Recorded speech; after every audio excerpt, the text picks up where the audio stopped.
बिजली के बिना गरीब के घर में पंखा और अमीर के घर में एसी तो छोड़िए, एक छोटा सा बल्ब भी नहीं जल सकता। ये तो हम सभी को पता है। मगर बिजली से चलने वाले उपकरण बिना तार के बिल्कुल बेकार हैं, क्योंकि तार बिजली से करंट बनाने का मुख्य स्रोत है। इसलिए आज मैं आपको फैक्ट्री में बिजली की तार कैसे बनाई जाती है उसका पूरा प्रोसेस दिखाने वाला हूं। बिजली की तार बनाने के लिए सबसे पहले प्लास्टिक के दानों का कट्टा लाया जाता है। फिर कट्टे में से दानों को निकालकर एक मिक्सर मशीन के अंदर डाला जाता है। फिर सारे दानों को लगभग आधे घंटे के लिए मिक्स किया जाता है, ताकि अपने दाने थोड़े से नरम हो जाए। जब अपने दाने नरम हो जाते हैं, फिर सारे दानों को मशीन से बाहर निकालकर एक करेट के अंदर इकट्ठा कर लिया जाता है। फिर इन सादे दानों के अंदर जिस रंग की तार बनने वाली है उस रंग के थोड़े से दाने मिक्स कर दिए जाते हैं। जैसे अभी यहां पर नीला तार बनने वाला है। फिर सारे दानों को एक हॉपर में पलट दिया जाता है। इसके बाद तार के अंदर का जो कॉपर होता है उसके साइज को तैयार करने के लिए सबसे पहले एक स्टैंड में छोटे छोटे यहां पर कॉपर के रीलों को सेट किया जाता है। फिर इन सारे रीलों में से एक एक करके पतले पतले तारों को निकाला जाता है और आगे मशीन में सेट कर दिया जाता है, जिससे हमारा एक मोटा तार का बंडल तैयार होने वाला है। जैसे अभी यहां पर 1.5 mm का तार बनने वाला है, जिसके लिए कम से कम 24 रील लगाई गई है।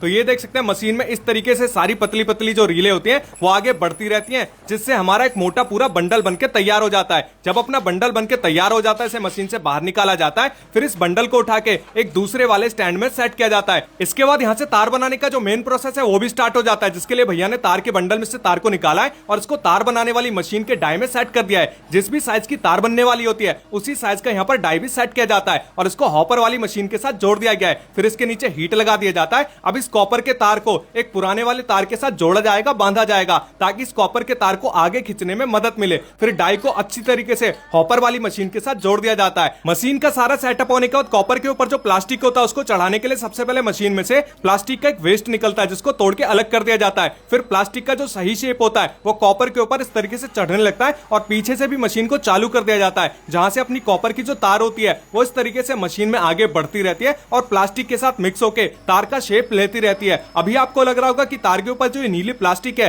ये कहां से आ रही है। तो सबसे पहले मैंने जो आपको प्लास्टिक के दाने दिखाए थे जिसको हॉपर में पलटा गया था, ये उसी दाने का कमाल होता है। अभी ये जो तार है बहुत ही ज्यादा गर्म होता है, साथ ही में लचीला भी होता है, जिसको सख्त और मजबूत बनाने के लिए एक ठंडे पानी के चैम्बर के साथ इसको आगे भेजा जाता है, जिससे अपना तार मजबूत तो हो ही जाता है, साथ ही में किसी भी खराब कंडीशन में ना तो ये जल्दी से कटता है ना फटता है। फिर इस तार को एक काउंटिंग मशीन से गुजारा जाता है, जिसमें एक सेंसर भी लगा होता है, ताकि पता लग सके कि तार कितना मीटर तैयार हो गया है। और इस मशीन में आपको दिखाई दे रहा होगा कि 2 बड़े बड़े रोलर लगाए गए, जिनका काम होता है तार को 3 बार घुमाना। पहली बार जब तार घूमता है तो तार की काउंटिंग होती है, यानी कितना मीटर तार तैयार हुआ है वो पता लग जाता है। और दूसरे वाले राउंड में जब तार घूमकर वापस ऊपर जाता है तो यहां पर तार की ब्रांडिंग होती है, लेबलिंग होती है, यानी तार का नाम होता है, कंपनी का नाम होता है, आईएसआई मार्क होता है, जिससे तार की क्वालिटी का पता लगता है। इसके बाद वापस तार यहां पर घूमकर इन दोनों रोलरों से आगे की ओर जाता है, जिससे अपना जो तार है वो बनके पूरी तरीके से आगे बाहर निकलता रहता है। अभी आपको लग रहा होगा कि तार तो पूरी तरह से बनके तैयार हो चुका है, तो ऐसा बिल्कुल भी नहीं है। मशीन के स्टार्टिंग में जो मैंने आपको सेंसर दिखाया था वो सेंसर मशीन में तय करता है कि कितने मीटर का यहाँ पर तार बन चुका है। उसके बाद मशीन में एक बजर बजता है, जिससे भैया को पता लग जाता है। फिर भैया आते हैं, फिर तार को काटकर अलग कर देते हैं। फिर जितना भी अपना तार तैयार होता है, इसका बंडल तैयार करने के लिए भैया इसको बंडल वाले डिपार्टमेंट में भेज देते हैं, जहां से इसका बंडल तैयार होने वाला है। और जितना भी मैंने आपको प्रोसेस दिखाया था ये प्रोसेस सबसे ज्यादा आसान होता है, यानी इसमें कुछ नहीं करना, सिर्फ तार का बंडल तैयार करना है। मशीन के अंदर इसको लगा दो और तार अपने आप बंडल बनके तैयार हो जाता है। 90 मीटर का यहाँ पर एक बंडल तैयार किया जाता है और जब बंडल तैयार हो जाता है इसके ऊपर लेबलिंग की जाती है, ब्रांडिंग की जाती है और 4 हिस्सों में इसको बांध दिया जाता है। इसके बाद मशीन से इसको बाहर निकाला जाता है। अब इसको पैकिंग वाले डिपार्टमेंट में आगे भेजा जाएगा। तो आज मैंने आपको दिखाई कि आपके घर में इस्तेमाल होने वाली बिजली की तार फैक्ट्री के अंदर कैसे तैयार की जाती है। तो अगर आपको वीडियो पसंद आई है तो वीडियो को लाइक करिए, कमेंट करिए और अपने दोस्तों के साथ जरूर से शेयर करिए। और ऐसी और वीडियो देखने के लिए हमारे चैनल को भी फॉलो कीजिए। Thank you.